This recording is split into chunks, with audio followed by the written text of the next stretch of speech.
Hello everyone and welcome to this video lecture. In this video lecture we are going to see the concept of k-means clustering, and we are going to see how to implement the k-means clustering with OpenCV and Python. So before getting started with the programming examples, we are going to understand first what k-means clustering is. So all of us know the dictionary meaning of the term clustering. Clustering means grouping the items together. So k-means clustering is a type of clustering that depends on the values of the items in the set. So suppose you have something like 1, 2, 3, 4, 5, 7, 8, 9, 10, 11.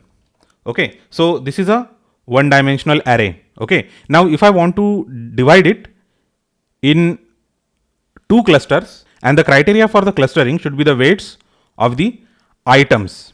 Okay, so now this is the intensity or the weight of the item, okay, or the value of the item, and based on the value of the item we should cluster the array into two different clusters. So we can just do it something like this. Okay, so this is the first cluster and this is the second cluster. Okay, and if I want to cluster it in the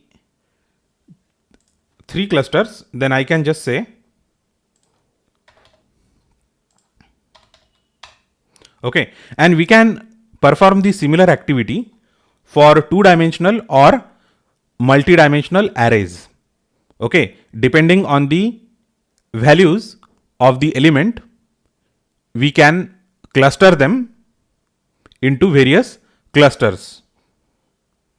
So this k-means clustering is very useful in machine learning, okay, where you have actually usually two-dimensional or multi-dimensional data, and depending on that data we want to divide it into multiple parts, okay, based on the values of the items, and we can even represent it visually. One of the biggest application of this k-means clustering is image quantization. Okay, image quantization. It means that if your image has got n number of colors, then we convert it to an image with k number of colors. Okay, so we know that if you have suppose 256 different colors in an image, then it takes actually more space for storing that image if compressed than if the image has got 4 number of colors or 5 number of colors. Correct. So suppose your image has got 1024 colors, different colors, and then we convert it to only 16 colors image. Okay, and then we compress both the images, then the image with 16 colors is going to take less space for storage than image with 124 colors after compression. Okay, so this is the story after the compression, and this image quantization or reducing the number of colors without losing actually useful information is very useful, because whenever you want to transmit and receive the images, you don't want to transmit like the images that are very heavy in storage. Okay, so in case you want to actually work with live applications where the data is in form of video file streamings or video streaming, then you can actually use the image quantization at source and then transmit the video frames after applying the image quantization on them by reducing the number of colors. Okay, so that there won't be any significant loss of visual information and it won't be heavy on the bandwidth. So speed of the data transfer will be very high, and this is actually useful in the real time video communication. Okay, we are going to see the example of image quantization using k-means now. So I have already kept the skeleton code ready, and we are just going to type in the code that is required for image quantization. Okay, so let's try to understand the code line by line. So we are importing all the required libraries here, and here we are reading the image and we are converting it from BGR to RGB. Then we are reshaping the image and then converting into float 32 format. Okay, and here we are defining the criteria for the image quantization using k-means. Now let us write the code for k-means. Suppose I want to have only two colors in the image. So I will just say k equals to 2 ret comma label 1 comma center 1 cv2 dot k means z comma k comma none. So we know the z and k, and then we are passing the criteria criteria comma 10 and cv2 dot k means underscore random CENTERS. So let us understand all the arguments one by one in detail. So basically Z is the image, K is the number of colors that we want to have in the image.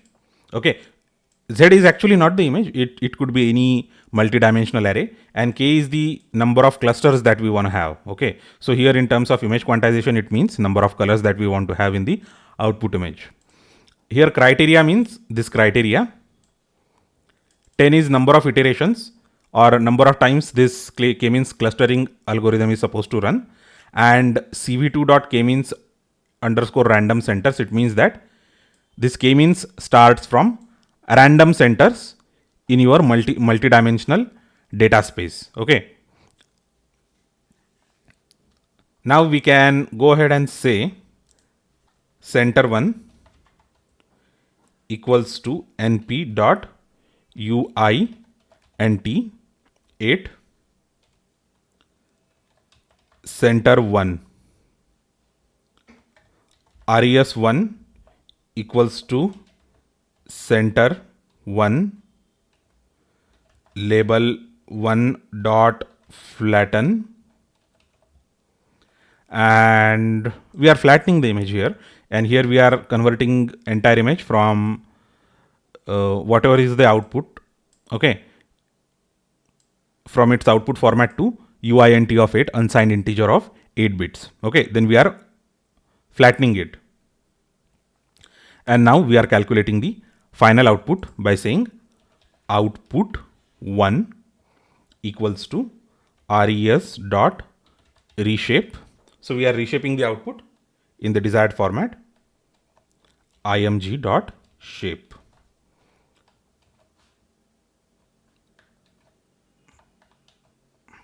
Okay, so this is the entire code required for image quantization using k-means. So we are not going to stop at only 2. We are going to say k equals to 4 and k equals to 16. 4 and 16. So let's make the appropriate changes. So here we will keep rest of the things as it is, and we are going to say output 2 here, and here we are just going to say output 3. I guess this line has been repeated.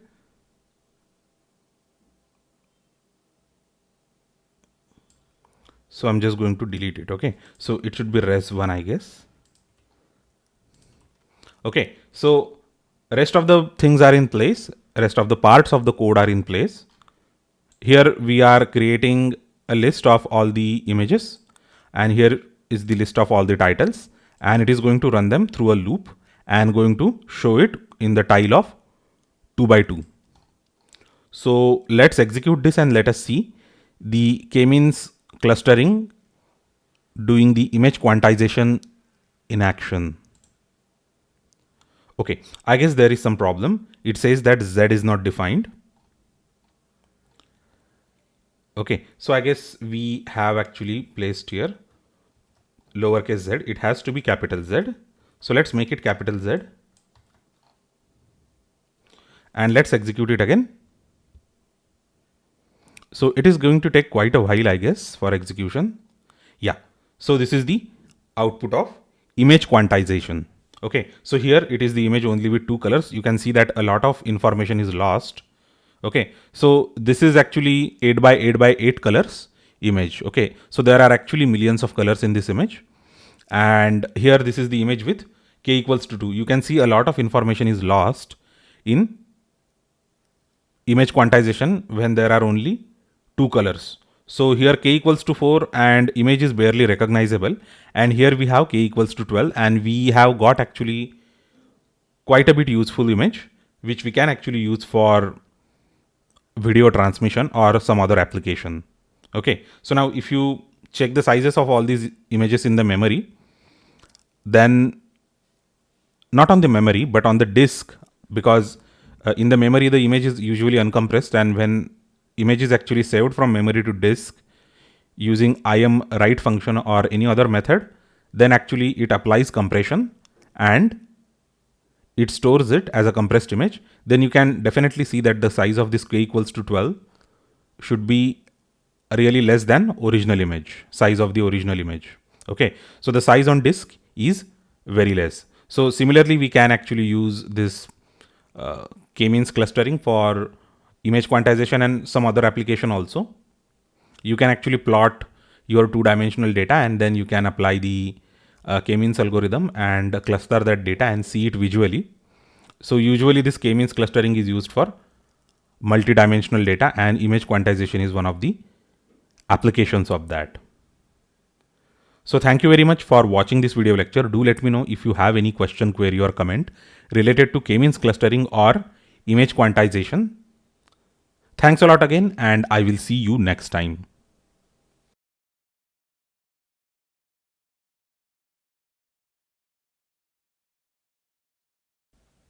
Hello everyone, welcome to this video lecture. This is Ashwin again, and in this video lecture we are going to see how to apply k-means clustering for one-dimensional and two-dimensional data manually. So let us get started. So here in this cell we are importing all the required libraries. So if you remember earlier, we have applied k-means clustering for multi-dimensional data like images. So here we are just going to apply it on one-dimensional and two-dimensional data. In case you are working with any sort of machine learning project where you have to handle one-dimensional as well as two-dimensional data, then this k-means clustering is very good method to cluster or to group the data items.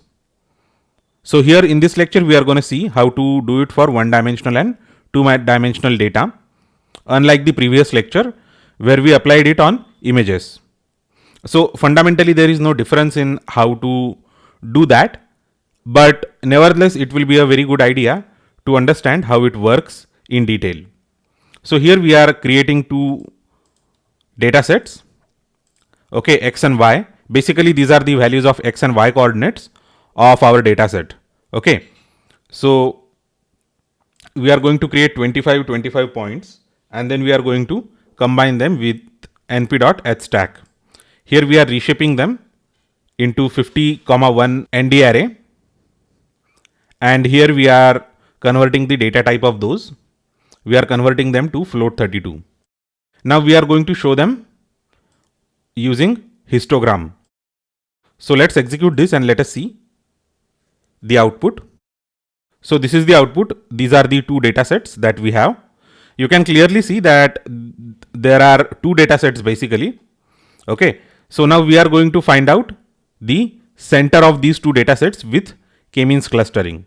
So here we have the usual lines of codes that are used for finding out k-means clustering. So here this is the criteria. Okay. And here we are going to choose random centers for beginning of our clustering operation, and then we are passing these flags to the cv2.k-means. So this is going to compute the k-means and centers.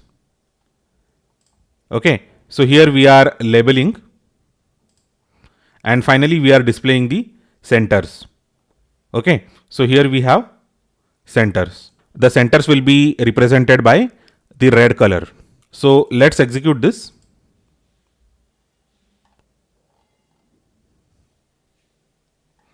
The k-means clustering has grouped the data in two data sets. Okay, so this is the A data set. Okay, so here we are labeling those data sets, correct? So Z label equals to 0. This means that this is data set A and this is data set B. We are coloring them with different colors and the center is represented with red color. Similarly, we can do the same for two-dimensional data. Here we have 25 by 2 matrices and then we are stacking them together to create multi-dimensional data like this. And here we are computing the criteria and the centers using k-means. Again, it actually works with random centers. So here we are again labeling the output data sets with A and B. And here we are representing the data sets as well as the centers. So this is the output. So this is the two-dimensional data. That's why we have to see it as such. And I hope that now you are comfortable with the concept of k-means clustering in single dimensional, two-dimensional as well as multi-dimensional data sets. So this is how we can use k-means clustering for one-dimensional as well as two-dimensional data sets. So do let me know if you have any question or query or comment about this video lecture. Thanks a lot for watching this video lecture again, and I will see you next time.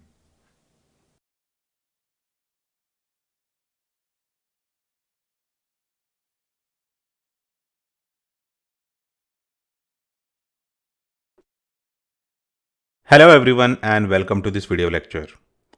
This is Ashwin, and in this video lecture we are going to see how to install SciPy on Windows computer. So let us get started. Go to the search bar of Windows and type in CMD and open command prompt in admin mode. So it may ask you for credentials based on the settings of your computer, and here we have the command prompt. Here the process is very simple. Just type in pip install and SciPy. This is going to get us connected to Python package index and download SciPy library, and it will then install SciPy library to the local computer. Okay, now it says that the SciPy has been installed. Let us verify it. Type in Python on the command prompt and it is going to invoke Python in the interactive mode or the interpreter mode. And now type in the statement import SciPy and hit enter. If you don't find any error after executing this statement, then it means that SciPy and all the prerequisites are successfully installed on this computer and it is ready for scientific computing. So this is how we install SciPy on a Windows computer. Thanks a lot for watching this video lecture and see you all in the next video lecture.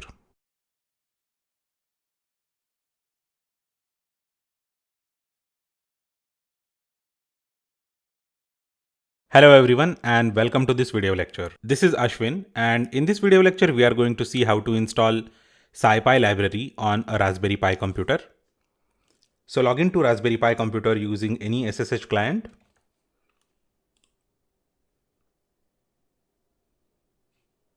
So here we type in the password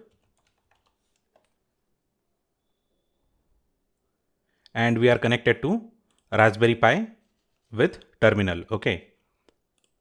Now we can just execute the command sudo pip3 install SciPy. So this command is going to download SciPy from Python package index and it will install SciPy on the Raspberry Pi.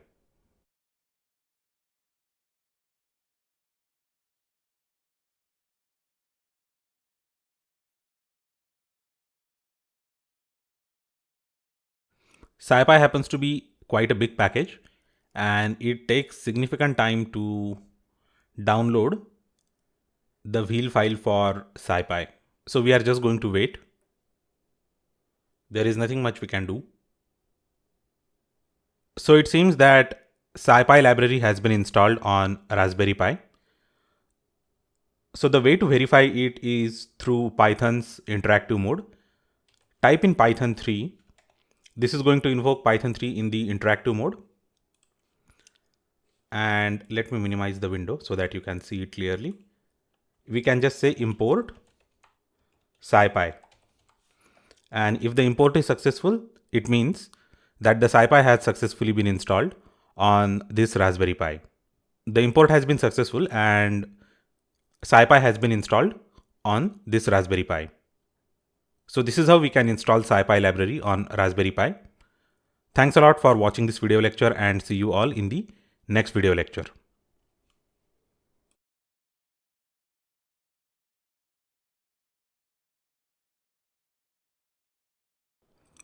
Hello everyone and welcome to this video lecture.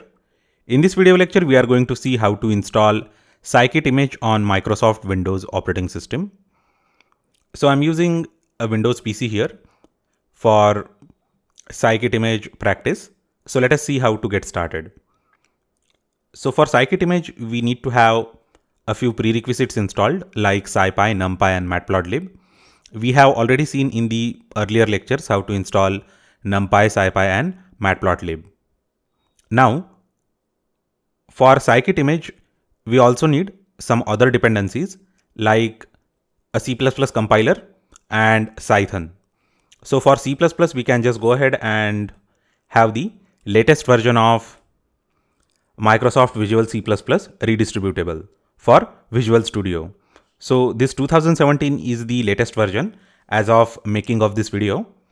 You can just go ahead and choose the type of computer that you have. If you have 32-bit computer, then you can just say x86. If you have 64-bit, then you can just say x64. And once you click download, it is going to start the download of the installable file.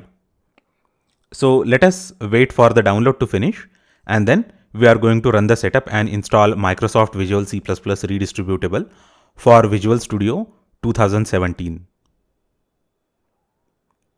So this is the latest version as of making of this video. In future, it might have an upgrade, then you will have to install the upgraded version of this Microsoft Visual C++ redistributable for Visual Studio. So the file has been downloaded and we can go ahead and execute this file. So it's an installable exe file. So if I click run, it will launch the installation wizard. Okay. So I will just click this checkbox and click install. It is going to prompt for admin privileges. So provide in the credentials.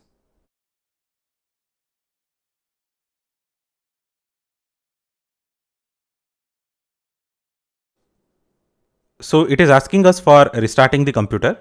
So you can just go ahead and restart the computer.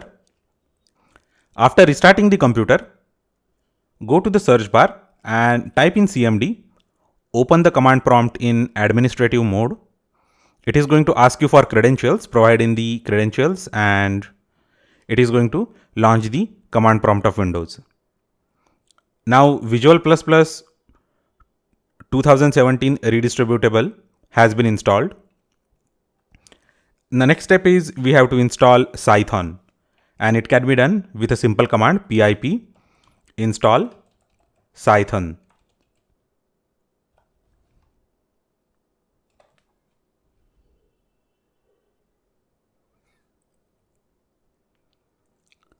Finally, just install Scikit-Image with this command pip install scikit-image and it is going to install Scikit-Image to your Windows computer.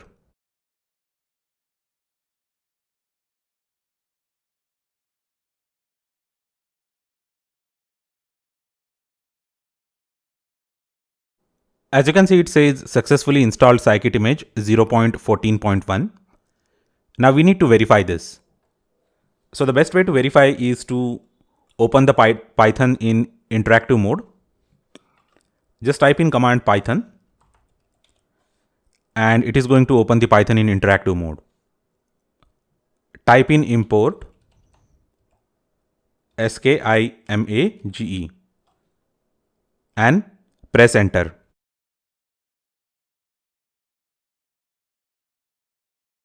If the import is successful without any errors or warnings, it means that the scikit image and all the required dependencies have been installed successfully without any problem. Do let me know if you have been able to install scikit image successfully on the Windows computer. Thanks a lot for watching this video lecture, and I hope to see you in the next video lecture.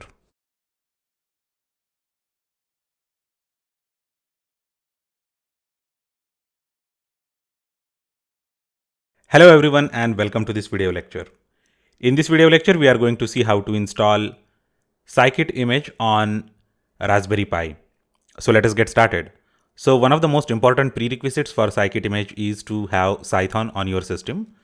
So just type in sudo pip3 install Cython. So this will take care of installation of Cython.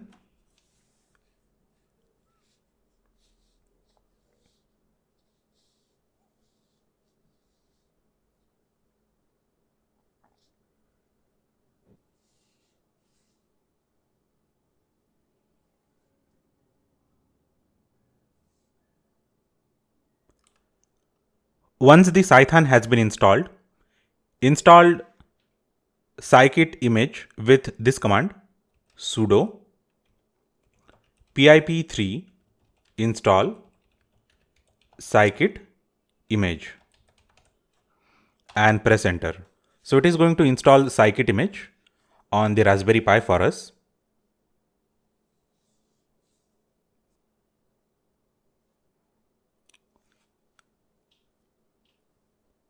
So scikit image has successfully been installed on Raspberry Pi. Now we need to verify this.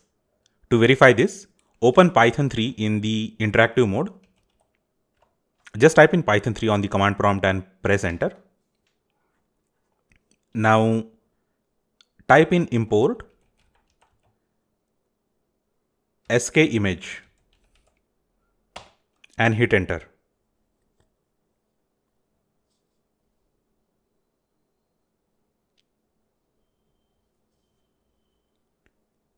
As you can see that there are no errors in importing scikit image. This means that scikit image has successfully been installed on Raspberry Pi computer. Do let me know if you have any trouble while installing scikit image and other dependencies on Raspberry Pi. Thanks a lot for watching this video lecture and see you all in the next video lecture.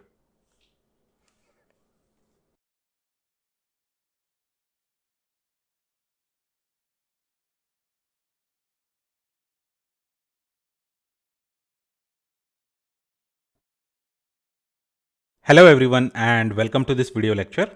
This is Ashwin again, and in this video lecture we are going to get started with scikit image. So to get started, we will log into Raspberry Pi terminal first, and this is the home directory of the Pi user. I have already created the code directory where I always save all of my program files for all the coding tutorials that I create. So here we have NumPy practice, Python basics and SciPy practice. Similarly, we can just go ahead and create another directory, mkdir skimage practice. So this is the directory for scikit image practice, and let us clear the screen. So this is the working directory now, /home/pi/code/ skimage practice. I am going to run the Jupyter Notebook server command here, and it is going to start the Jupyter Notebook without any browser in the headless mode. So meanwhile, we will just create a SSH tunnel. For that, log into the command prompt of Windows. This is the command prompt. Paste the command and correct the IP address if necessary. Press enter. It is going to prompt you for the password. Type in the password. Here password is Raspberry. It is just going to ask you the password for the user with which you are trying to log in. So I'm using Pi user here and the password is Raspberry. So if I hit enter, it is going to establish a SSH tunnel. Jupyter Notebook is up and running and we can see the URL with the token. Just paste this in the address bar of your browser in the Windows computer and it is going to start an instance of Jupyter Notebook. So let us adjust the screen size. Okay, so it is 175% so that it is easier for us to see the program here, and go to new option here and click Python 3.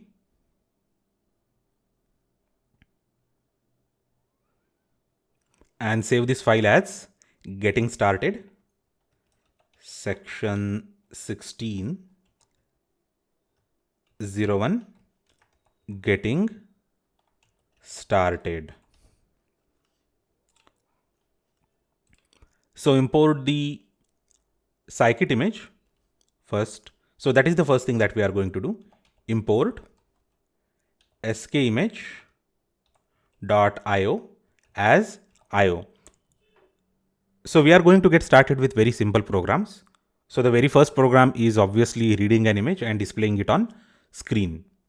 So we are going to read an image with skimage.io module. So we are importing it with this line of code, import skimage.io as IO, and say img equals to io.imread, and here we have to provide the path /home/dataset/4.2.05.tiff. Okay, io.imshow and img io.show. So before we print image, we are also going to print the data type of image, print type of img. So this is going to print the data type of image, then it is going to show image on the notebook. So if I execute this, it should show me the image, right? So let us execute it and see what happens.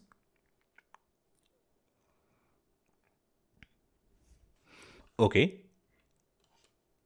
It says class numpy.ndArray. So this means that even sk image, that is scikit image, also treats every image as a numpy ndArray. And we already saw the role of numpy and how to work with images using numpy in the earlier video section. Now we are not able to see the image here on the notebook because this io.imshow and io.show internally use matplotlib library to show the image on the notebook. And for that, we need to use the magic command %matplotlib inline. So if I execute this, it is going to show the image on the screen. So here we can see the image on the screen. Now let us explore this skimage.io library even further. So let us explore this skimage library further. It has got another module known as data, import skimage.data as data, img equals to data.astronaut, and we are just going to display it on the screen, imshow. So let me type in the code, then I will explain you what it means. So this data library has got many built-in images, and we can use these built-in images for our practice. So this astronaut is one of the most famous images of the women astronaut from NASA. So we are going to use this image very frequently to honor the contribution of this astronaut to the history of human space flight and women in science, technology, engineering, and mathematics. So salute to this astronaut. So this is the image. And we also have a function in this data module that can generate the random images or the random binary blobs for us. So let's have a look at it. Let's say img equals to data dot binary blobs, and we can feed following arguments to this. Length is 512, so it is going to create the image of this length. Blob size fraction. Okay, so this is going to define the blob size. So I'm just going to say 0.1 and the value of seed equals to, let's say, 3. Now let us show the image. We know the code for showing the image, so we'll just copy and paste that code. And if I execute this now, this is the binary blob image. You can just change the size of the fraction by saying 0.01, and it is going to create another blob image. So if you say 0.1 and change the value of seed, it is going to create this image. Similarly, you can just change the value of seed and you will get the kind of image that you want. Till now we have been using IO for showing the image. Now we are going to use matplotlib.pyplot for showing the image. So anyway, even io.show and io.imshow, they call internally matplotlib functions. So from now onwards, we will directly use matplotlib for displaying the images, because that is very convenient. And there are so many options for plotting and showing the images in matplotlib that it is going to be always easier for us to use matplotlib. And it is also going to serve us as a practice for learning more of matplotlib. So I'm just going to say import matplotlib dot pyplot as plt img equals to data dot coffee, and finally we will show the image with plt.show. So in place of io.show, we will use plt.show and plt.imshow. So let us execute it. And this is the image of a coffee cup. We can have more options in this display of image. We can just add a title. We can just say plt.title.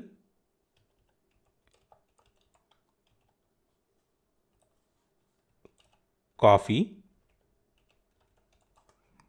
We can also make these markings on X and Y scale disappear. That is also easy. We can just say plt.axis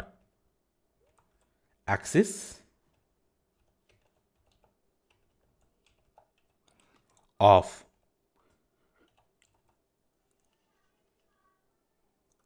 And if I execute this code again, it is going to show me the image with title and axis is turned off.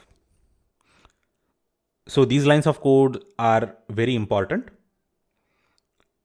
and we are going to use the same template throughout the entire course.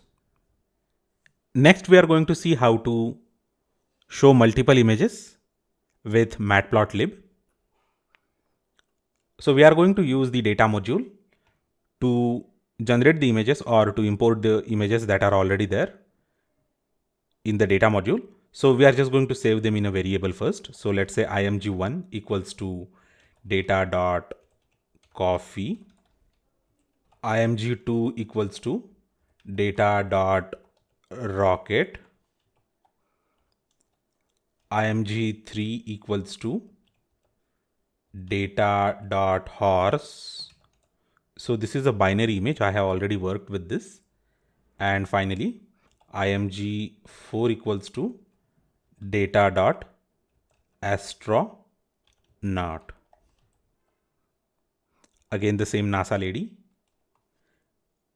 And let's have a list of titles.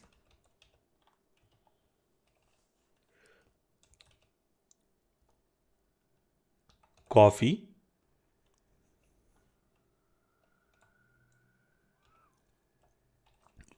rocket,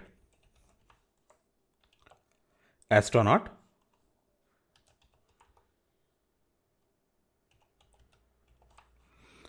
and finally horse. Okay, so I guess I messed up with the order, so I'll just mention horse earlier.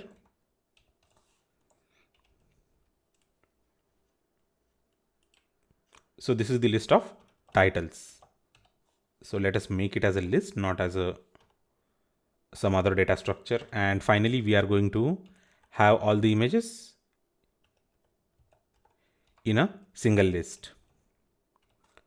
Let's say img1, img2, img3, img4.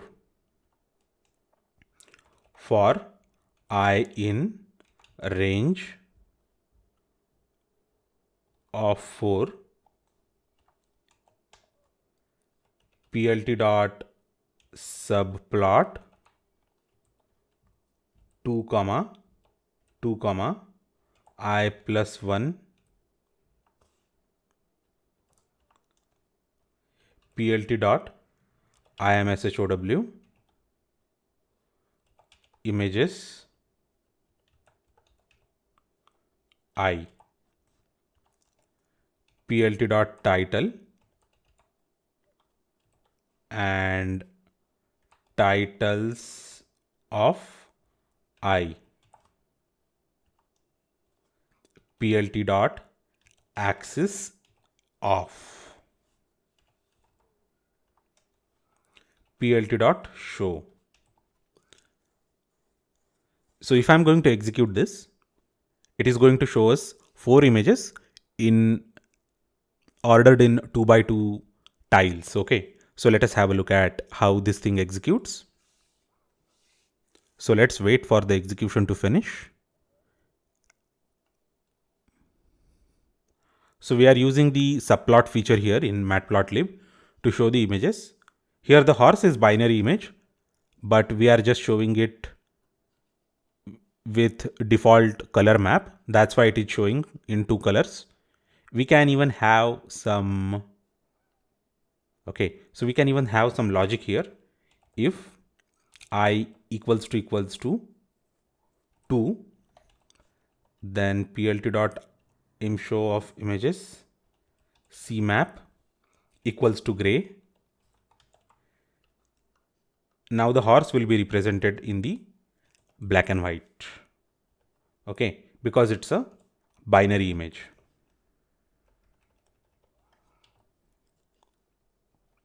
So if I save this and execute it,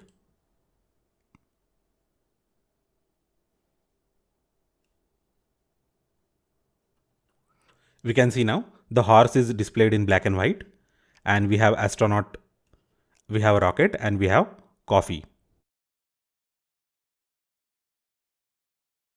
So this is how we can use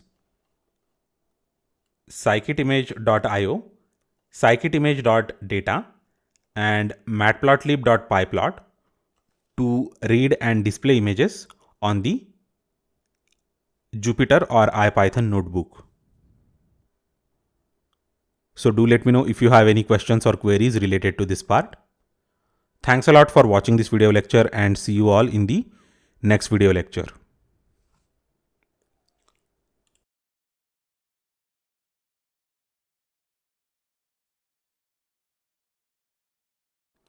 Hello everyone, and welcome to this video lecture.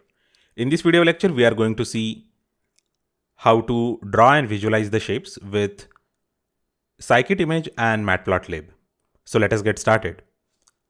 I have already created the code files and pasted them and executed them here in this Jupyter Notebook. In case you are wondering where you can obtain these code files, or in case you are not able to note down the code during this lecture, do not worry. I have made all these notebooks available as downloadable content of this course, and you can conveniently download all these files for your own practice. You just need to download these files, and then you just need to run the code that is there in these files, and it is going to print the desired result on the screen. So let us see. The very first command is the magic command, matplotlib inline. This is going to allow us to show the matplotlib visualizations in this particular notebook. The second is import matplotlib.pyplot as plt. No need to explain that. Import math, we are going to use some math functionality. Then we are importing numpy as np. And this is the new thing. From skimage.draw, import line, polygon, circle, circle perimeter, ellipse, ellipse perimeter, and Bezier curve. So we are importing all these, and then we are going to draw some interesting shapes using all of these functions. So the very first thing that we have to do is to define a 3D image. That is an image with 3 channels. One channel for red, another for green, and the third one for blue. And the size of that image is going to be 512 by 512, and it is made of all the zeros. So we get a black canvas. So once we have this canvas, we are defining a line using this line function. 125, 125, 10, 300. So this is x1, y1, and this is x2, y2. We know that minimum 2 points are needed to define a line, and this is x1, y1, and this is x2, y2. And then we are making that equal to 1. So it is going to show the line. Okay. Now we are going to define a polygon also. So whenever we are going to define a polygon, it is going to require multiple points. So we are defining here an array like this. Okay. NumPy array, where this is x1 and this is y1. So we have here 5 pairs of points. Okay. Or 5 pairs of x and y for 5 different points. Once we have these, we just need to feed these to polygon function. Okay. So this is the polygon function call, and this is the poly variable. Okay. So whenever you see colon comma 0, it means all the x coordinates, and colon comma 1 means all the y coordinates. Okay. And then you are actually defining the points on the canvas for this polygon. Okay. So this is going to return a list of points, and that list of points is set to 1. It means we are going to print something on those pixels. Similarly, we have circle. For circle, 2 things are required. The first is the center, and the second thing is the radius. So here the center is 250, 250, and the radius is 50, and it actually returns us the circle. Okay. And we are setting those points to 1, 1, 0. So here 1 stands for red and green. So this is the combination of red and green, and 0 stands for blue. Okay. So the blue channel here will be set to 0. Similarly, we have the function calls for ellipse. Here the center is there. This is the center. This is the major axis. This is the minor axis. And similarly, we are showing the ellipse on the screen. And this is the circle perimeter, Bezier curve, and ellipse perimeter. Okay. So here we are defining 3 ellipse perimeters. Then finally, we are showing the image, and we are making all the axis, that is x-axis and y-axis, not to display any markings. Okay. Or you can just say plt.axis off. So if I execute this, it is showing us all the figures that we have drawn. Okay. So the very first thing that we saw was a line, right? So line is here. This is the line. And then the circle that we were talking about,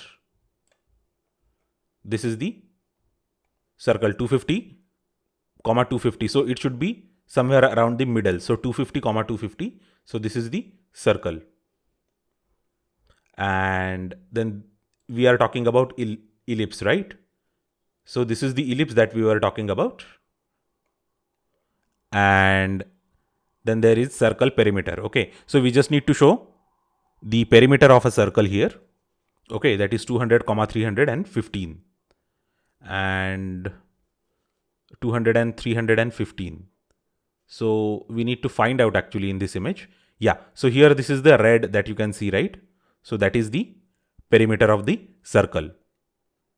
Similarly, we are supposed to even see a Bezier curve. Okay, so it should be colored in red because this is 1. Okay, so this is the Bezier curve under discussion. Finally, we have 3 ellipses, ellipse perimeters actually, not the full ellipses. So it is actually showing us the atom-like figure, right? So these are the paths of the electron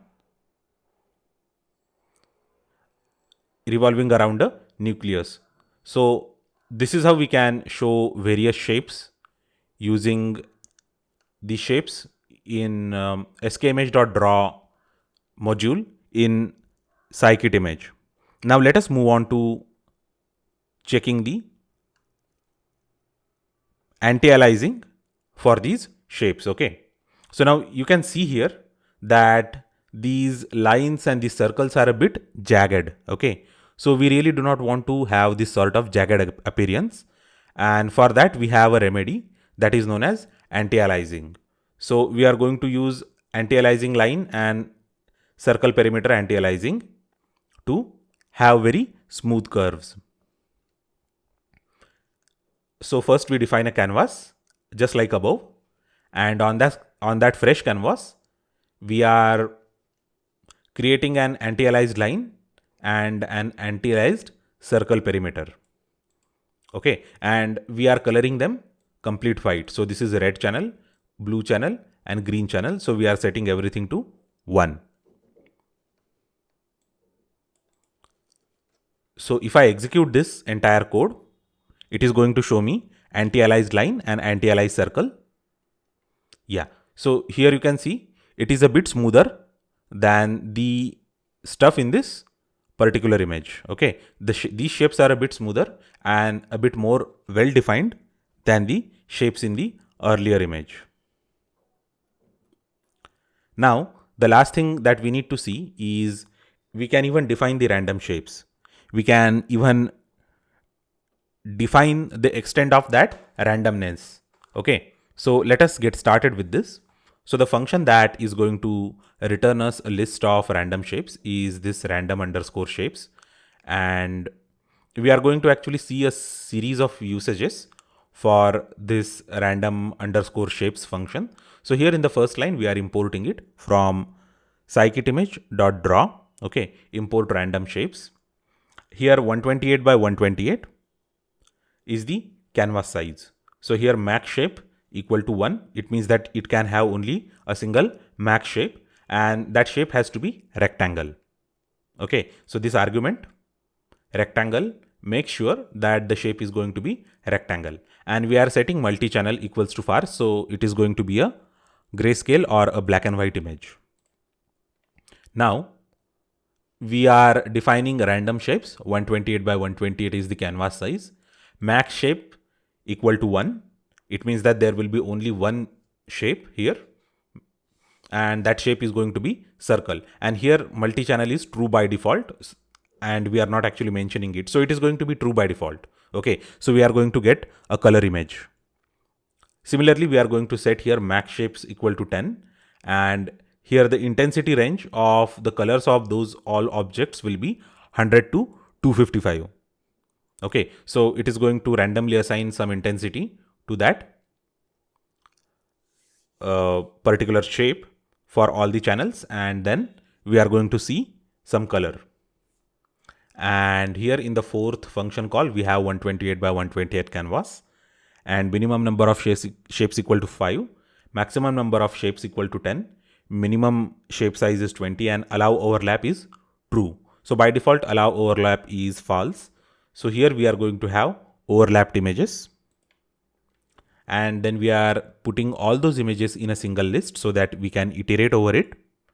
And then we are iterating and displaying everything in the subplots. Finally, we are showing it using plt.show. So now we understand the functionality very well. Now it is time for us to see the output and verify if everything is working properly as defined in the documentation. So if I execute it, it will take some time to execute because this is running on Raspberry Pi. Okay, it has executed and let us now verify the results. So here it says max shape equal to 1, shape is rectangle and multi-channel is false. Okay, so I have made sure here that if I equals to 0, then the image will be shown as a grayscale image. Otherwise, the image will be shown in normal color palette. Okay, that's why this first image is black and white, because I equals to 0 here. And you can see that we have a single rectangle and it's a black and white or a grayscale image. The second is shape equals to circle and max shape equal to 1. So we have a circle and it is a single circle or solitary circle. We have here image 2 equals to random shapes 128 by 128 and intensity range 100 to 255. But the randomness has allowed only a single shape here.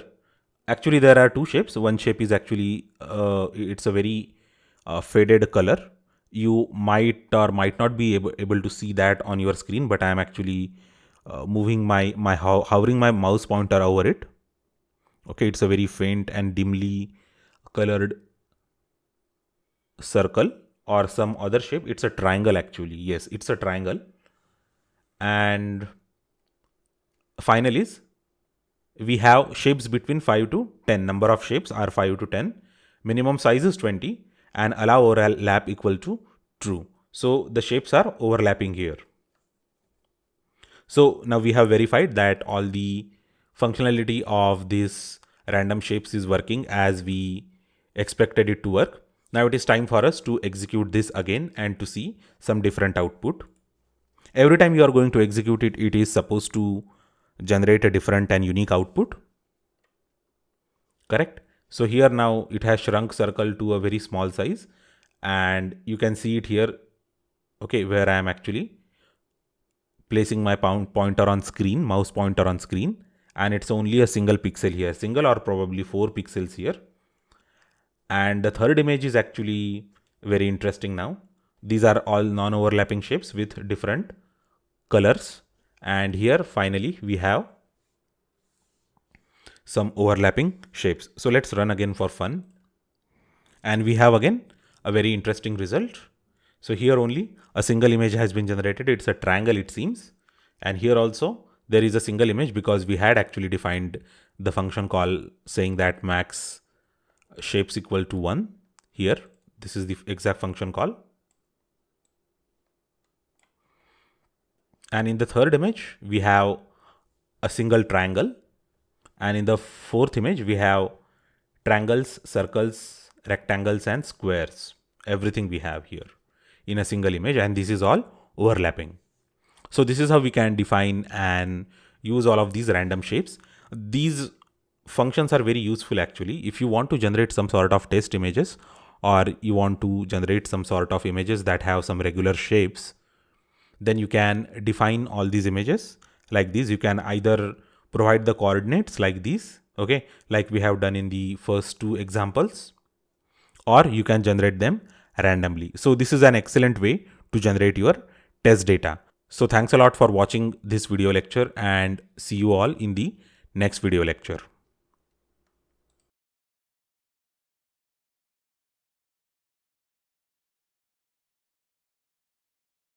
Hello everyone and welcome to this video lecture. In this video lecture, we are going to see how to convert the color space of an image. So there are various scenarios in which we will have to convert the color space of an image. There are many image processing and computer vision applications where this particular operation is required. So in this video lecture, we are going to see how to accomplish this with the use of a routine in scikit-image. So let us get started with the programming. So the very first line of program that we are typing in is the magic command %matplotlib inline. So this magic command allows us to show the matplotlib visualizations on the screen. From scikit image import data. So this has various images as we know. From scikit image.color import convert underscore color space is the function that we are interested in. And finally, we know the utility of pyplot. If I run this, it is going to import all the libraries and will enable us to visualize the stuff on the Jupyter notebook. So I'm just going to say now img equals to data dot astronaut. And if I execute this, it is going to import that astronaut image and save it in the variable img. So the way to visualize is it plt.imshow img and finally plt.show. So if I execute this, it is going to show us the image on the screen. And now I'm going to just convert it to HSV color space. So img underscore HSV equals to convert color space. So HSV stands for hue, saturation and value format. Okay. So it is one of the most frequently used formats for representing the images when it comes to analog as well as digital image processing. Okay. So I guess I made a spelling mistake and here it went ahead very smoothly. Okay. After correcting the spelling mistake. Now we just want to visualize this converted image. Now it won't be true color representation of image to the human eyes because the color space of this image has been changed.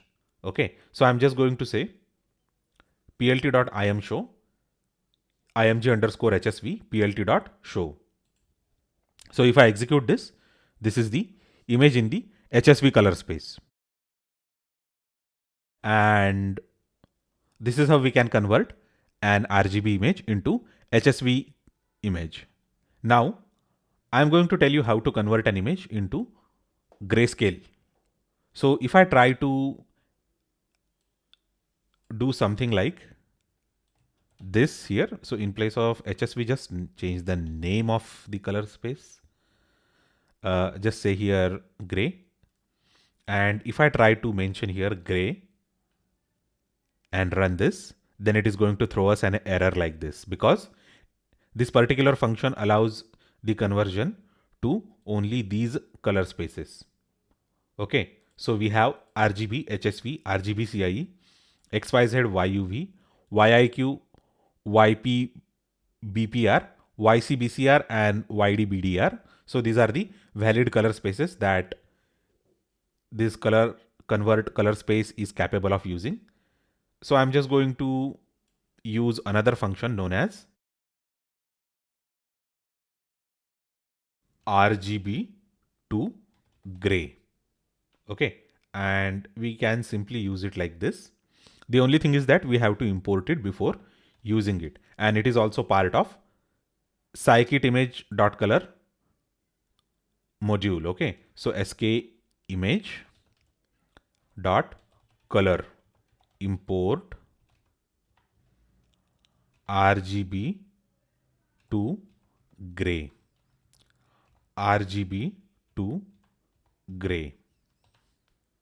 So if I'm going to use it like this, then I will have to import it. So now there are two variations based on the spelling differences between North America and United Kingdom.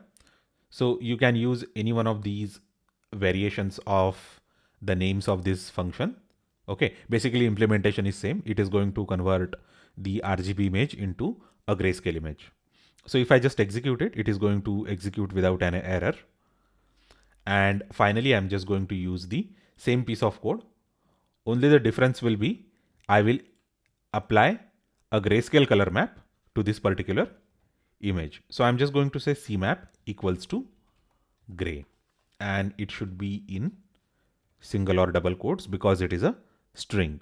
So I'm going to execute it now, and it is going to show us the desired image into the grayscale format. So this is how we can convert the images from RGB to any other color space and from RGB to grayscale. So as I have mentioned earlier, and I'm repeating this, there are many image processing and computer vision applications where this is a very useful and desired activity, conversion of the color spaces of image from one to another. So I hope that you understood all the concepts that I have explained in this video lecture. Thanks a lot for watching this video lecture, and I will see you next time.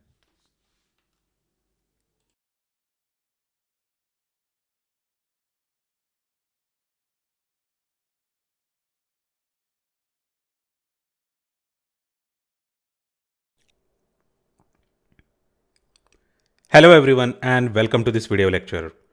In this video lecture, we are going to understand how to use Canny edge detection algorithm to find out the edges in an image. So let us get started.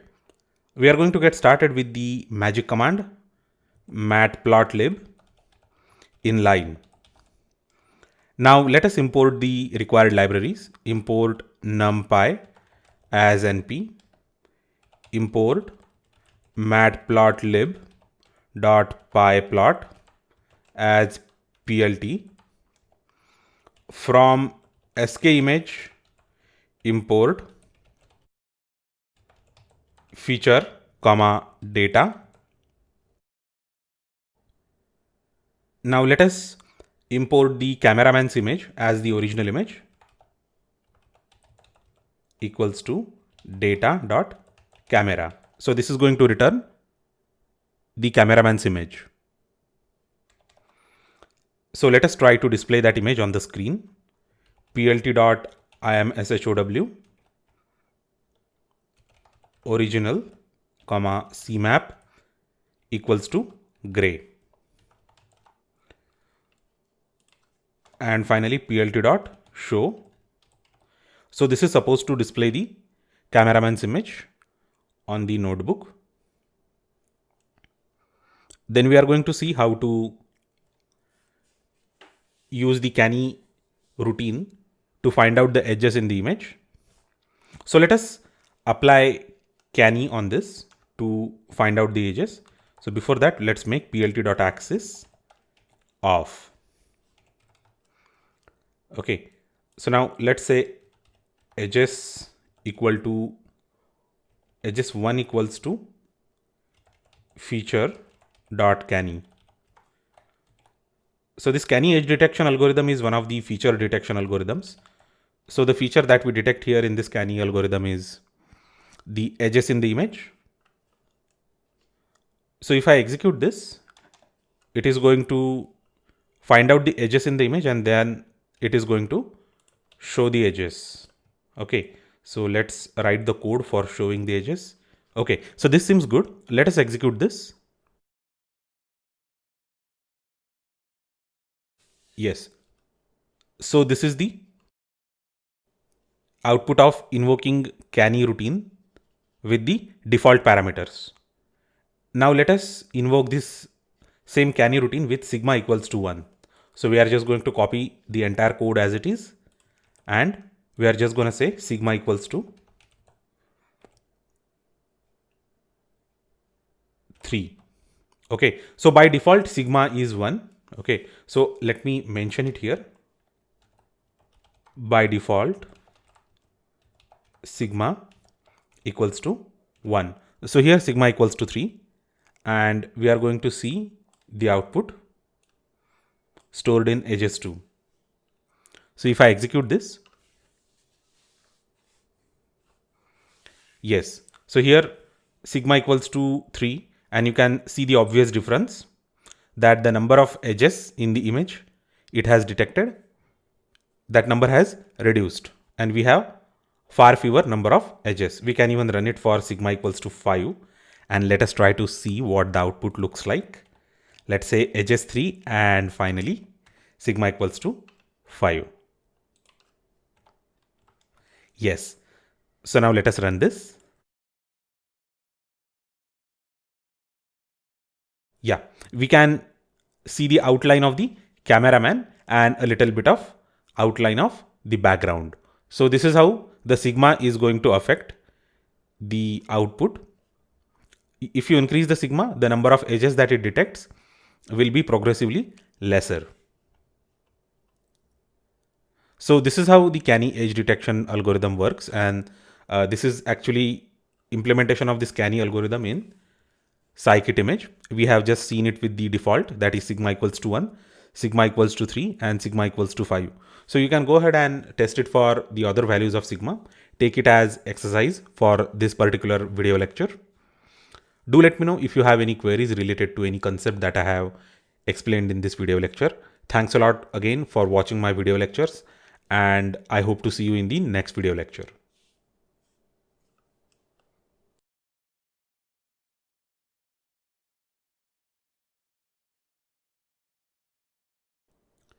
Hello everyone and welcome to this video lecture. In this video lecture, we are going to get started with the corner detection algorithms in scikit image. So here in this video lecture, we are going to see the Harris corner detection algorithm. So here in the first cell, we start with the magic command matplotlib inline. Most of the import statements here, they are familiar. Here we are importing the pyplot, and here we are importing the data module. Here we are importing the transform, warp and affine transform, and we are also importing ellipse from draw module. We are importing these modules because we want to define our own custom image. Finally, we are importing a few new things here. From skimage.feature, we are importing corner underscore Harris, corner underscore subpix, and corner underscore peaks. So let us see the usage of all these three routines.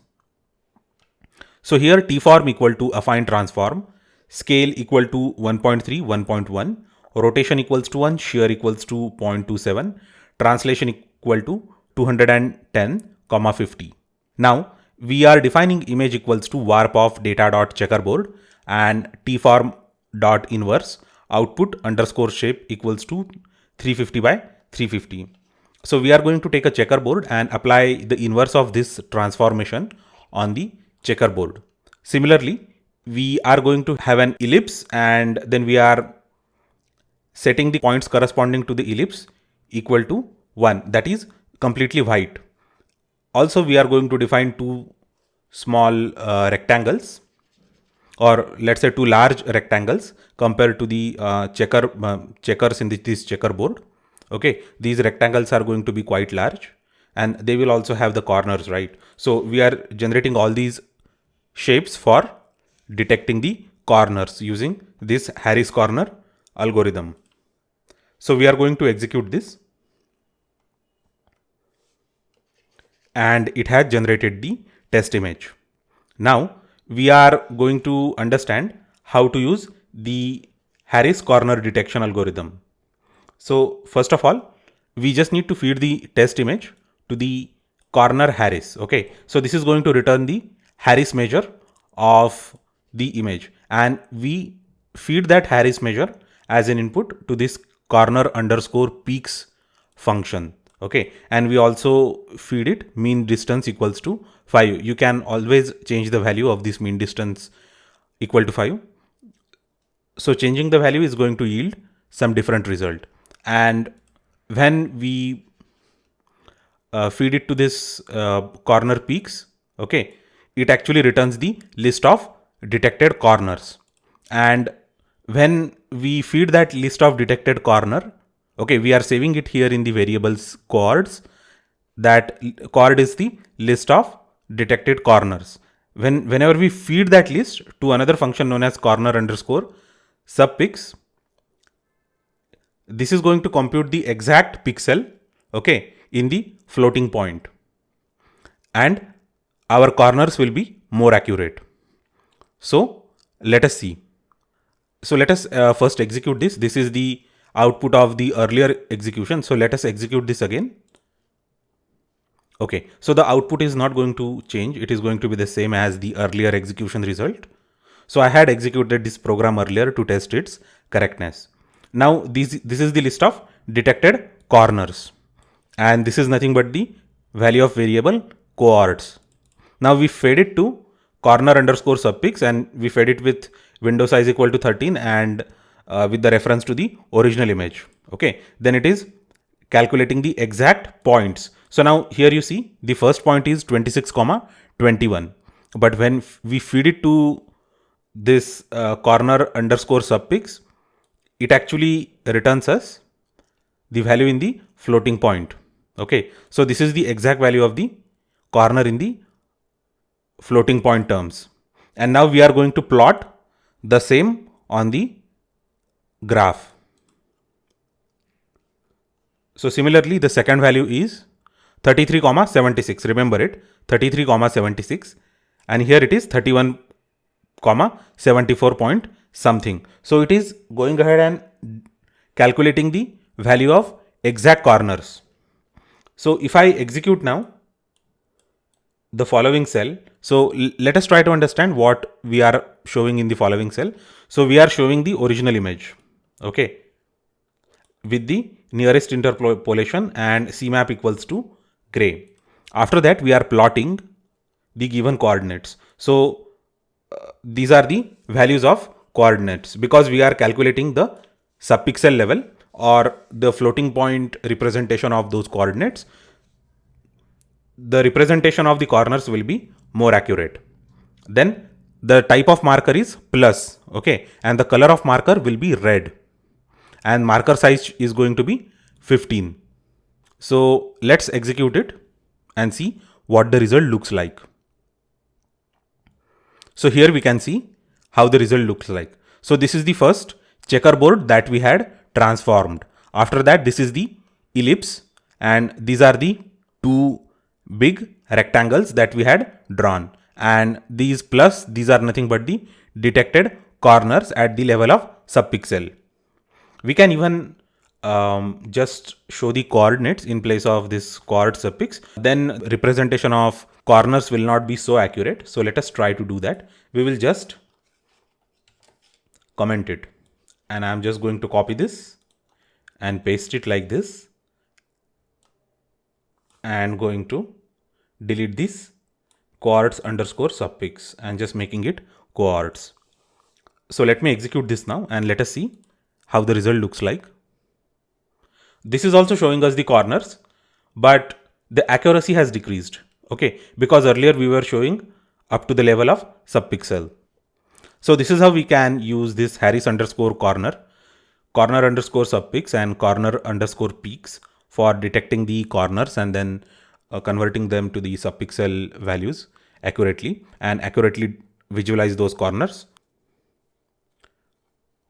So thanks a lot for watching this video lecture, and I hope to see you in the next video lecture.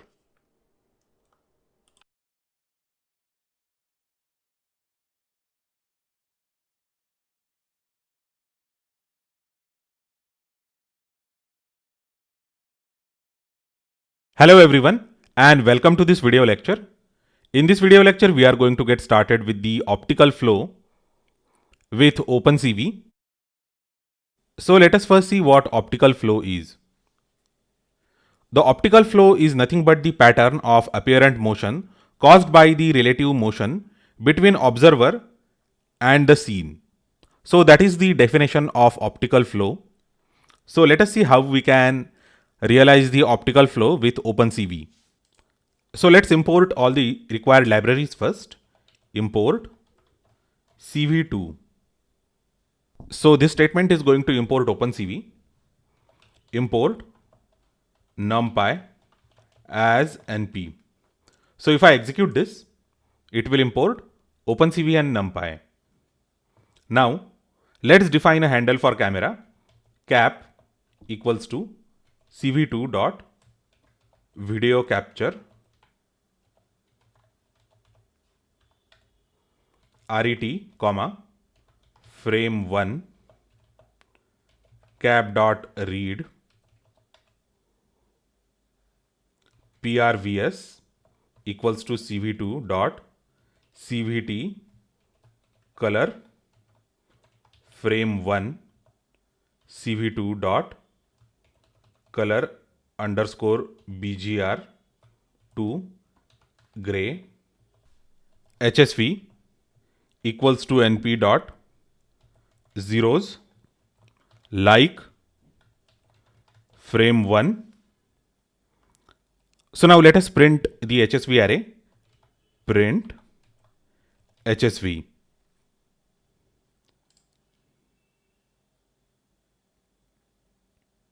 So this is the HSV array.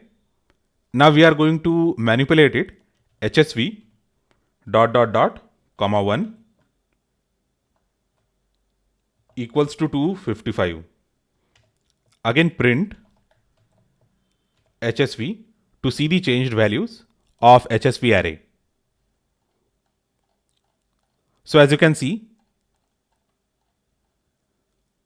the column number 1 is set to 255.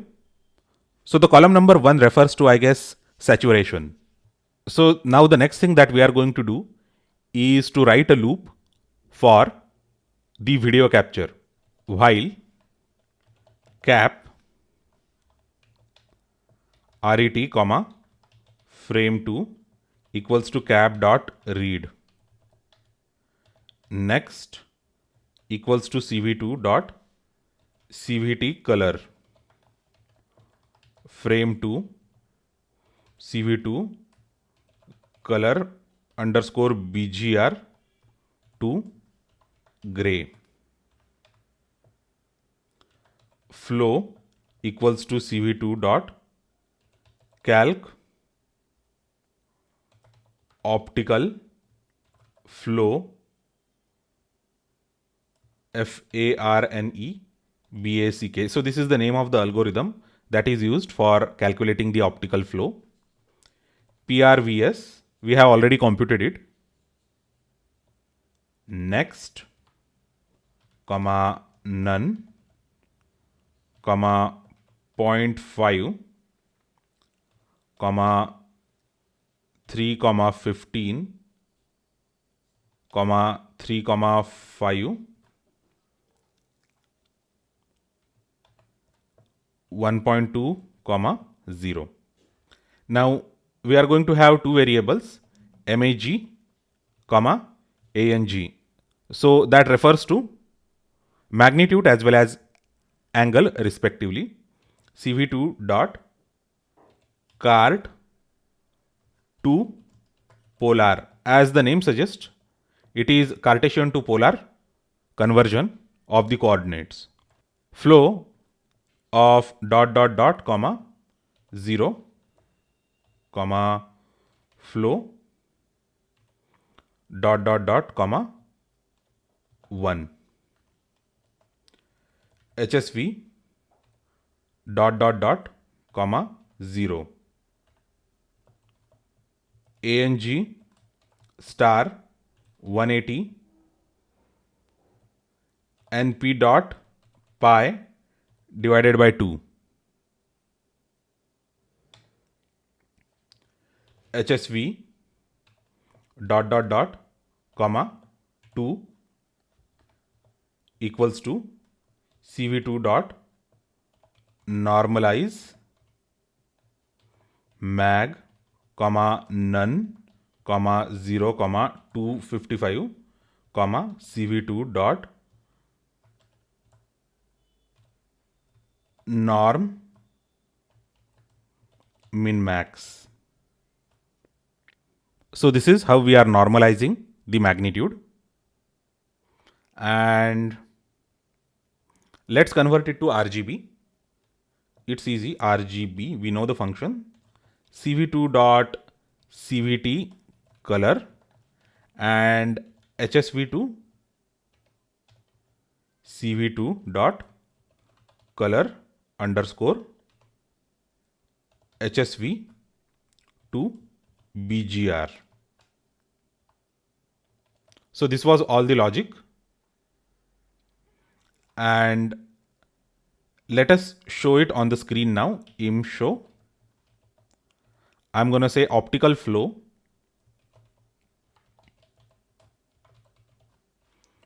comma RGB. So this is the output. Now we are just going to write the loop or the condition basically for wait key press and breaking the entire loop.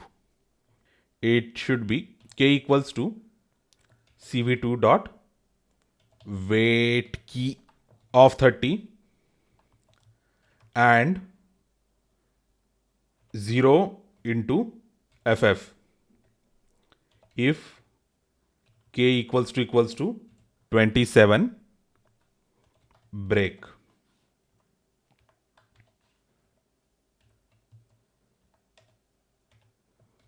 Elif k equals to ord of s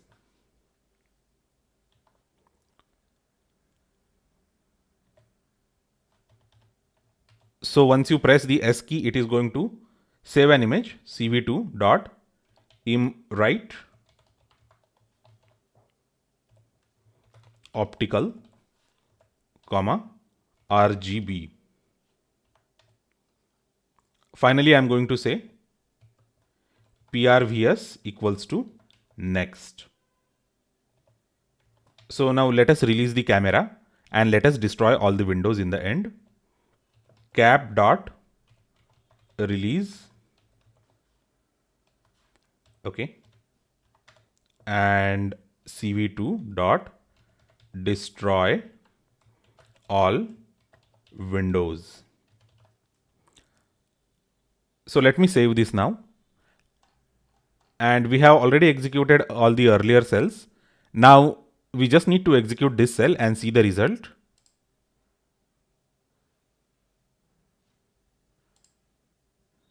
So this is the output of the optical flow. Now I'm waving my hand and it is computing the optical flow.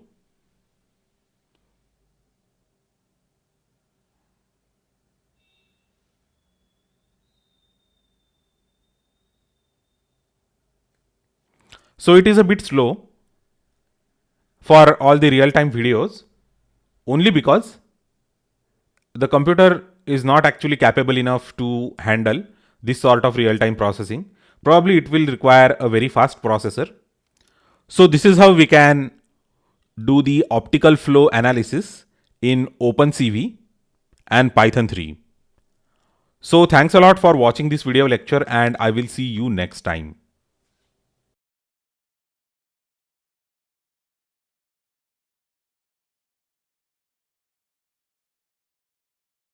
Hello everyone and welcome to this video lecture. In this video lecture, we are going to study and implement the background subtraction in OpenCV. So whenever we have to detect the motion, the scene has to be clearly categorized into two parts. The first one is background and the second one is foreground. So we have to divide the scene in such a way that the foreground pixel should be in the white and background pixels should be in the dark. So let us see how we can do it with OpenCV. We are going to see a couple of methods that have been implemented by OpenCV to achieve the same. So I'm going to write the code now. Say cap equals to cv2 dot video capture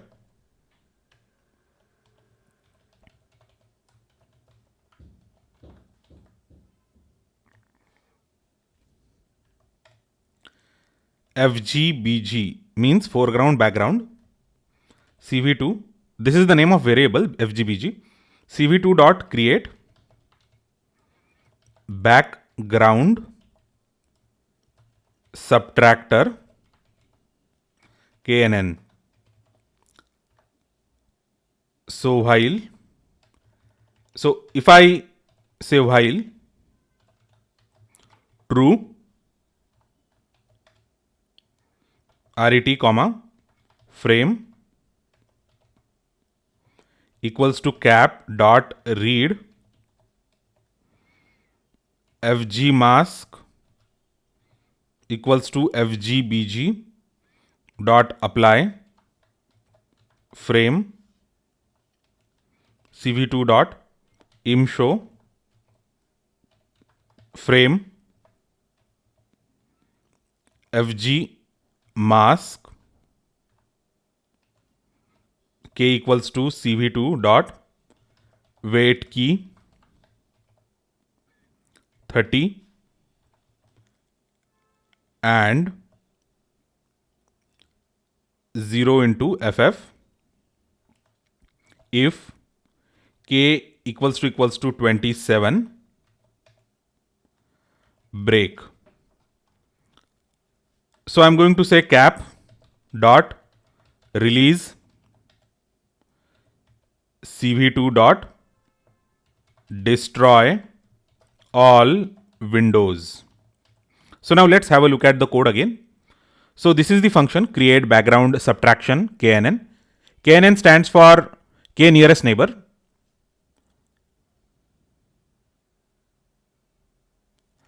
And it is going to create a background subtractor, and we can apply it using fgbg.apply and passing the frame that we have captured using cap.read. And this fg mask is nothing but foreground mask.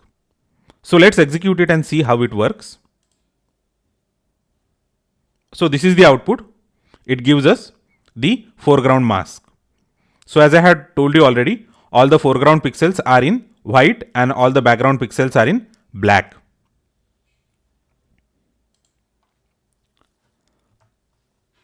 Similarly, we have another method known as emoji2. So here in place of knn, if I execute this, it is going to do the same activity with some other algorithm known as emoji2. So we have here the clear foreground mask. So this is how we can create a background subtractor and apply it on a frame that we have read using cap.read. So thanks a lot for watching this video lecture, and I will see you next time.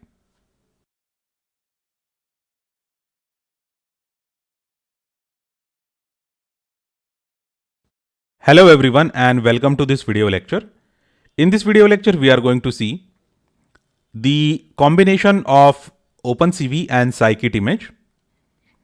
So we are going to implement the swirl effect of scikit image on a live video captured through webcam by OpenCV. So it will be very interesting to see. So just say import cv2 from skimage.transform import swirl. So if I execute this, cap cv2 dot video capture 0 while cap ret frame equals to cap dot read. So this is the mechanism, as we know, for capturing the live video frame. Now I'm going to have a variable swirl equals to swirl. So this is the function in skimage.transform that is going to swirl a frame. Just say frame, comma, rotation equals to 0, comma, strength equals to 10, comma, radius 120,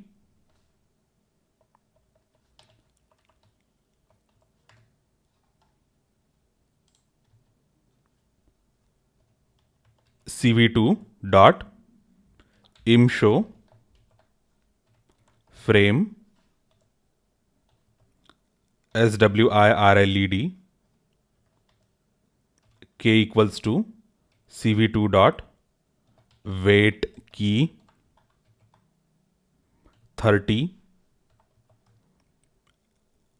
and 0 into ff if k equals to 27 break. So this is going to swirl a live frame. So cap dot release cv2 dot destroy all windows, and if I execute this, this is the swirl effect. As you can see, there is swirl on my hand.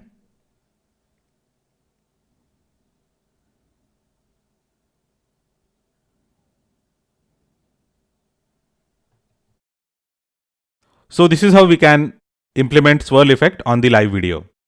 Thanks a lot for watching this video lecture, and I will see you next time.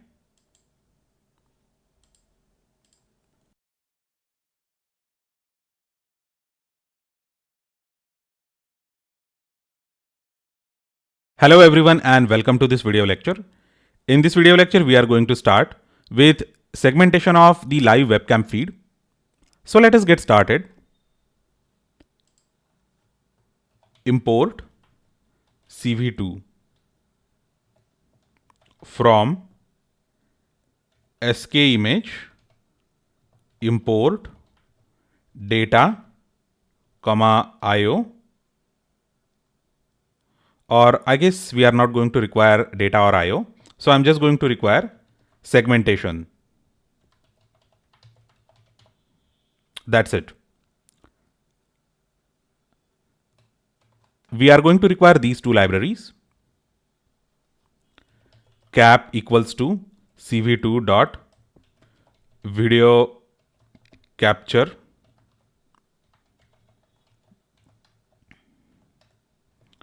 while true ret comma frame cap dot read labels 1 equals to segmentation dot slic frame comma compactness equals to 30, and finally n underscore segments equals to 20, out1 color dot label to RGB labels 1 comma frame kind equals to avg cv2 dot imshow frame out1 k equals to cv2 dot wait key 30,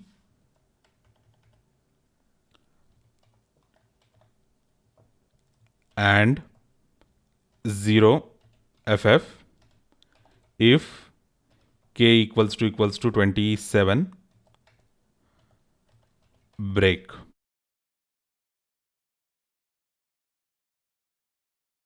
Cap dot release cv2 dot destroy all windows, and we forgot actually to import color. Yeah. So now the code is complete. So let me explain it to you. So after reading the frame, we are creating the labels using segmentation.slic. So here we can adjust the parameters, okay, by passing appropriate arguments. And then we are passing these labels to the color dot label to RGB. So once actually it creates the labels, it converts it to RGB values using this color dot label to RGB. That's it.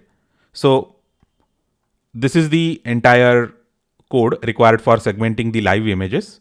So let me execute this and show you the output.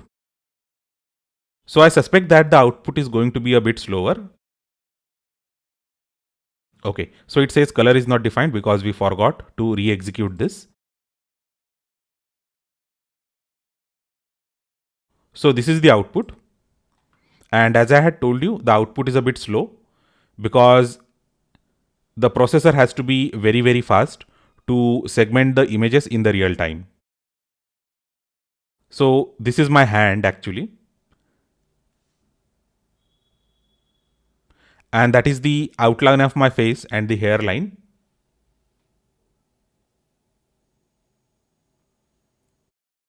So we are generating only 20 segments. Still, it is not able to do it fast enough in the real time. So let us try to adjust some parameters. Like let us make it 10 and let's rerun the code.